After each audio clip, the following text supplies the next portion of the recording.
রাওয়ালপিন্ডিতে পাকিস্তানের বিপক্ষে টেস্ট জয়ে বাংলাদেশের ক্রিকেটে লেখা হয়েছে নতুন ইতিহাস। গত 2 যুগ ধরে যা পারেনি ক্রিকেটাররা, তাই এবার করে দেখিয়েছেন লিটন মিরাজরা। প্রথমবারের মতো পাকিস্তানের বিপক্ষে টেস্ট জয় পেয়েছে বাংলাদেশ।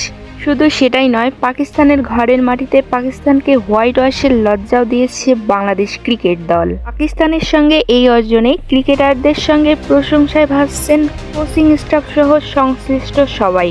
রাওয়ালপিন্ডিতে দ্বিতীয় টেস্টে বাংলাদেশি পেসাররা দারুণ বল করেছে।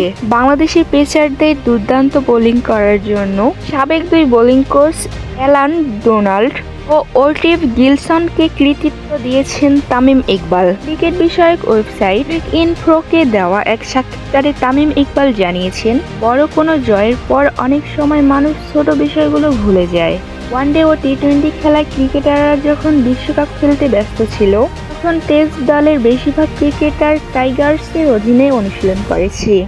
1 মাসের বেশি সময় ধরে সেখানে ক্যাম্প হয়েছে, যেখানে মুশফিক, মমিনুল, মেহেদীরা ছিলেন। এর থেকে 1.5 মাসে এই ক্যাম্প হয়েছে স্থানীয় কোচদের তত্ত্বাবধানে। এতে অনেক বড় ভূমিকা ছিল দেশীয় কোচদের। বাংলাদেশের বোলিং ইউনিটের অনেক পরিবর্তন এসেছে। বাংলাদেশের পেস বোলার, স্পিন বোলার সবাই দুর্দান্ত করছে। পাকিস্তানের উইকেটে নিজেদের আলাদা করে চিনেছেন বাংলাদেশের পেসাররা। দ্বিতীয় টেস্টের দ্বিতীয় ইনিংসে বাংলাদেশের পেস বোলাররাই নিয়েছেন পাকিস্তানের 10 উইকেট।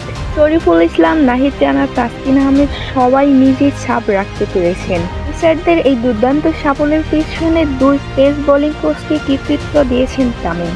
বাংলাদেশের পেস বোলারদের সাফল্য নিয়ে তামিম ইকবাল জানিয়েছেন, বাংলাদেশের পেস বোলিং ইউনিটের জন্য এটা অনেক বড় কিছু। টি-20 বিশ্বকাপ থেকেই বলে আসছি, পেসাররা ভালো করেছে। প্রথম টেস্টের পর আমি আসলে নিশ্চিত ছিলাম না যে নাহিদ রানা খেলবে কিনা। শরীফুল চোটে না পড়লে হয়তো আমরা দ্বিতীয় টেস্টে নাহিদ রানাকে দেখতে পেতাম না। ওর গতি পাকিস্তানের সেরা ব্যাটসম্যানদের বিপদে ফেলেছে। অন্যদিকে হাসান মাহমুদও ছিলেন দুর্দান্ত।